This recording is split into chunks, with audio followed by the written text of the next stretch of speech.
Mi nombre es Digna Ochoa y Plácido.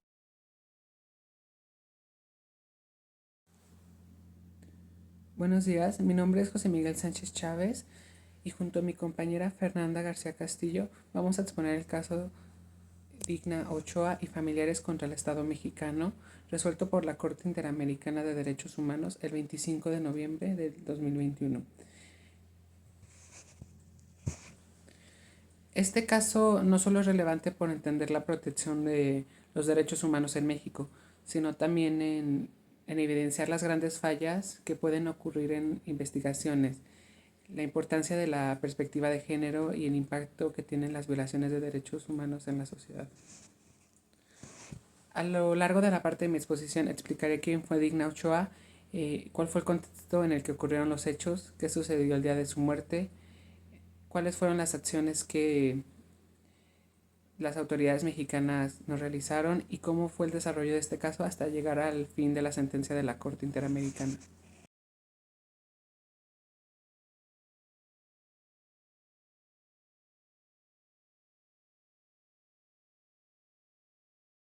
Les voy a hablar quién era Digna Ochoa y el contexto de su hostigamiento.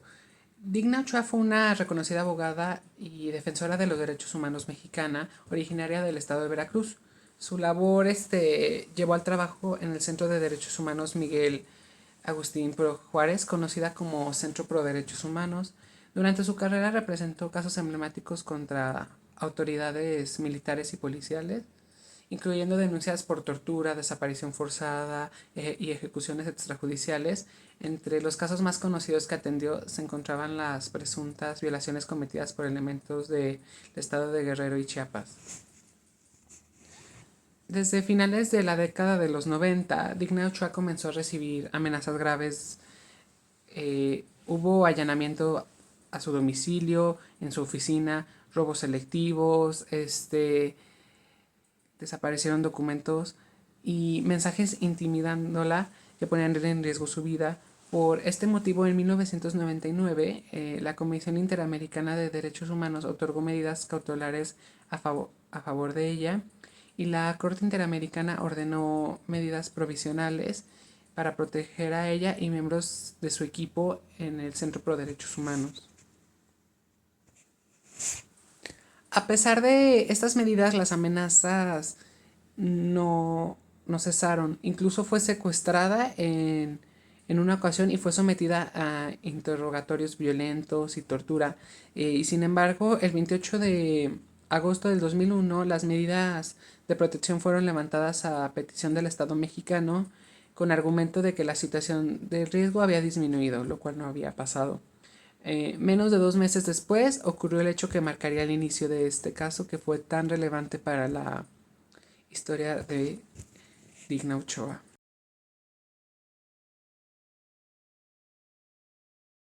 El día de la muerte de Digna Ochoa y la reacción inicial de las autoridades y de sus familiares, tanto como de las organizaciones pro derechos humanos. El día 19 de octubre del 2001, Digna Ochoa fue encontrada muerta en su despacho en la Ciudad de México. Tenía 2 heridas de bala, una se encontraba en la parte del muslo y la otra situada en la cabeza. A su lado se encontró un arma de fuego con un mensaje amenazante dirigido a otros miembros del Centro Pro Derechos Humanos. Desde el inicio, familiares y organizaciones de derechos humanos cuestionaron la hipótesis oficial, ya que las autoridades de la Ciudad de México dijeron que se trataba de un suicidio, lo cual no era factible porque se encontraba una carta amenazándola y ella jamás había demostrado indicios de esto. Basando en los peritajes, posteriormente fueron criticados durante su falta de rigor de las autoridades. No se agotaron líneas de investigación que apuntaban a un posible homicidio como por parte de la policía. No se tomaron en cuenta amenazas previas que había recibido ella y cometieron irregularidades en el manejo de la escena del crimen. Además, algo que es algo muy relevante para este caso es que durante la investigación se utilizaban estereotipos de género, insinuando que su muerte podía explicarse por motivos personales o emocionales, lo que restó seriedad a la indignatoria y dañó la imagen pública de Digna Ochoa.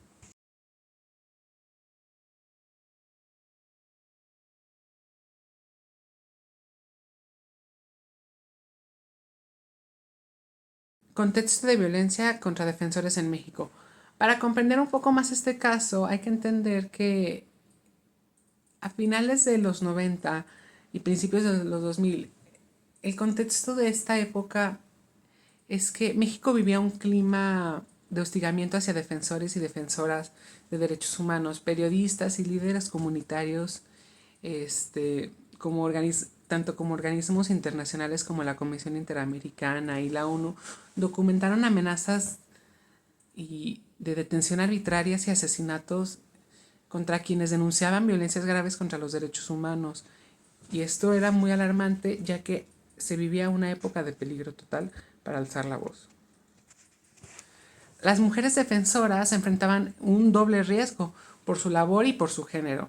Eran víctimas de campañas de difamación, amenazas sexuales y desprestigio, lo cual sucedió contra Digna Ochoa. Digna Ochoa no fue la excepción, enfrentó ataques que mezclaban la violencia política contra la violencia de género. Y tristemente este contexto no ha cambiado significativamente mucho en México, ya que México sigue siendo uno de los países más peligrosos para defensores y el porcentaje de delitos contra ellos es demasiado alto y la sanción es mínima.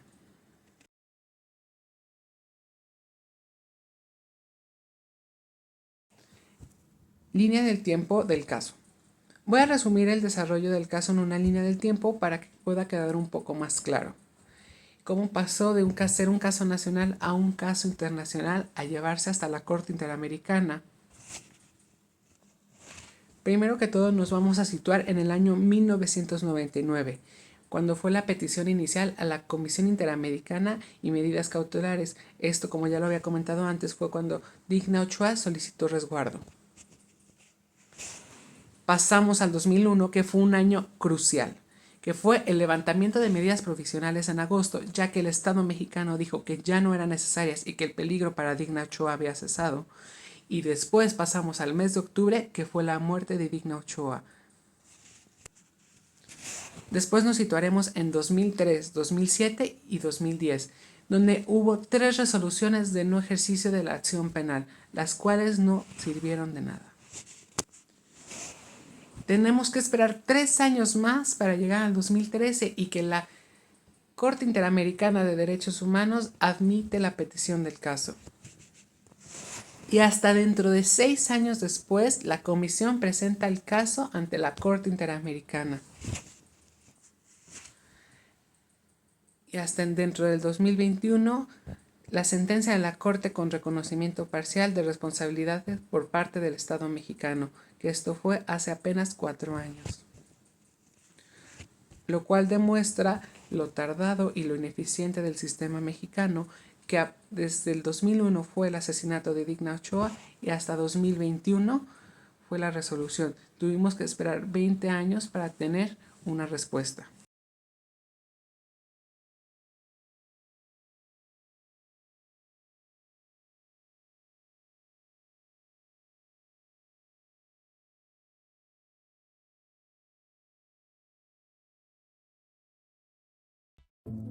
En semanas pasadas, la Corte Interamericana de Derechos Humanos encontró a México como responsable por las graves irregularidades por parte de las autoridades que tuvieron lugar en el marco de la investigación de la muerte de la abogada Digna Ochoa y Plácido, ocurrida el 19 de octubre de 2001. Una investigación sesgada, absolutamente deficiente, donde hubo errores en el manejo de la escena del crimen, en la documentación de esta y en la necropsia médico-legal, así como una actuación de los agentes estatales encaminada a denostar la imagen pública de la defensora de derechos humanos, fueron algunas de las razones por las cuales el organismo internacional emitió esta sentencia. Hoy, 20 años, sí, 20 años después del presunto homicidio de la defensora de derechos humanos, Digna Ochoa, sabemos del pésimo actuar de las autoridades en este caso, gracias a la intervención de un orden de justicia internacional y no de las instituciones de impartición y procuración de justicia mexicanas. Hoy, 20 años después, regresamos al mismo lugar, donde hay más certeza de las dudas y no de las respuestas. Y pese a vivir en un país donde el Estado no nos cuida, este informe de la Corte Interamericana, que también, hay que decirlo, llega bastante tarde, nos recuerda que Digna sigue más viva que nunca y de esto se tiene que hablar.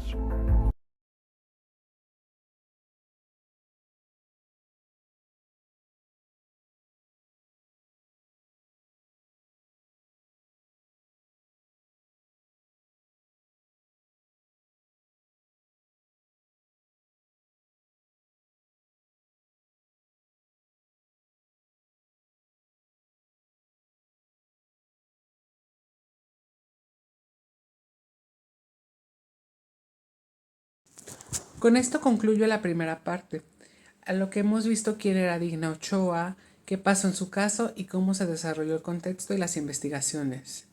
Ahora mi compañera María Fernanda García Castillo explicará el contexto de la sentencia, las violaciones reconocidas, las reparaciones ordenadas y el impacto que este caso ha tenido en el sistema jurídico mexicano hasta la fecha. Gracias, Miguel. Ahora continuaré con el análisis jurídico del caso, es decir, lo que la Corte Interamericana resolvió. ¿Cuáles fueron las violaciones a los derechos humanos? ¿Qué medidas de reparación se implementaron? ¿Y cómo este fallo repercutió en México? También hablaré de las violaciones reconocidas por el Estado. En la audiencia ante la Corte, el Estado mexicano aceptó su responsabilidad internacional. Es decir, reconoció que se violaron los artículos 8 y 25 de la Corte Interamericana, es decir, el derecho al debido proceso y a la protección judicial. Esto significa que se aceptó que la investigación de la muerte de Digna Ochoa fue una investigación tardía, deficiente y parcial.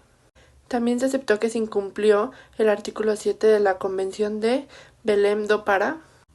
Este obliga a investigar los casos con perspectiva de género, es decir, casos que involucren a las mujeres. Y en este caso, desde el primer momento, esa perspectiva estuvo ausente. Adicionalmente, también se reconoció la violación al artículo 5 de la Corte Americana, ya que la ausencia de justicia y de verdad afectó la integridad emocional y psicológica de los familiares. Y también se reconoció que en el artículo 11 se dañó la reputación y la honra de Digna Ochoa. Esto por todo el mal manejo que hubo en la información de la investigación.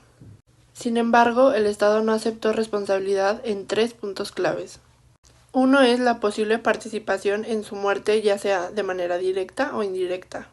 No haber protegido su vida pese a las amenazas previas. La violación al derecho autónomo a defender los derechos humanos.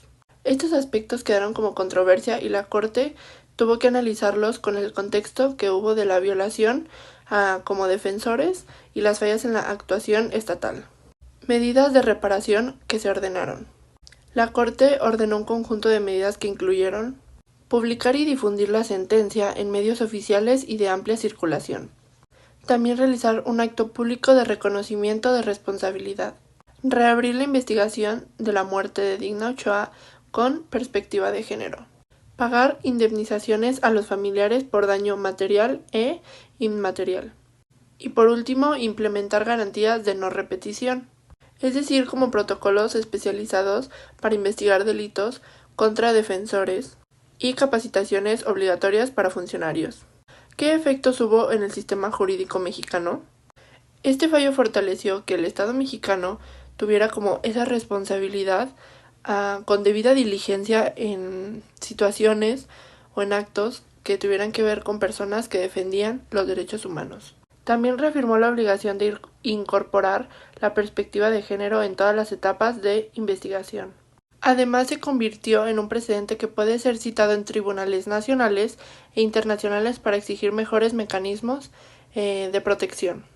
Bueno, desde mi punto de vista, el caso de Digna Ochoa es un símbolo de lucha contra la impunidad y la necesidad de proteger a quienes protegen o defienden nuestros derechos humanos.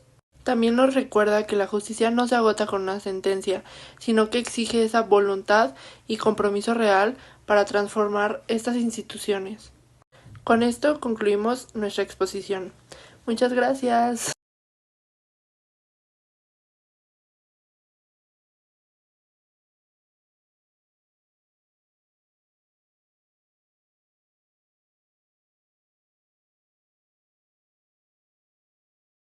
Mi nombre es Digna Ochoa y Plácido.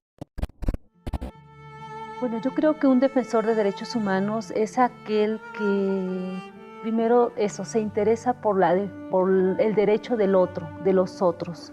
Y lo que buscamos es eso, el respeto a los otros, una vida con justicia, una vida con dignidad. Bueno, y así llegamos al fin de nuestra exposición, donde hablamos sobre el caso de Digna Ochoa y familiares versus México. Gracias por escucharnos y por acompañarnos en todo este tiempo. De parte de nuestro equipo de Miguel Sánchez y yo, Fernanda García, les agradecemos mucho.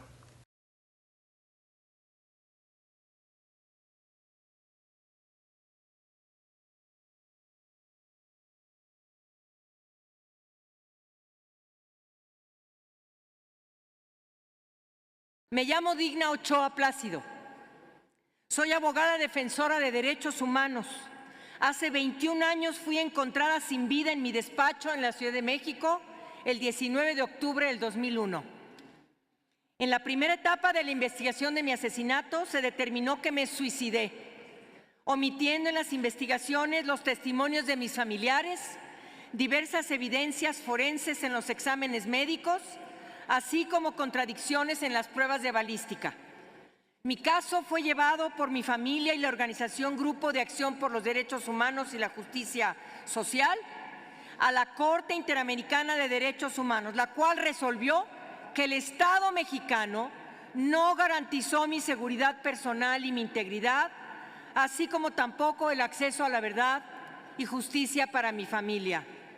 El 19 de octubre, el Estado mexicano, en este año, el año del Gobierno de México y de la Cuarta Transformación, ofreció una disculpa pública a mi persona y a mi familia.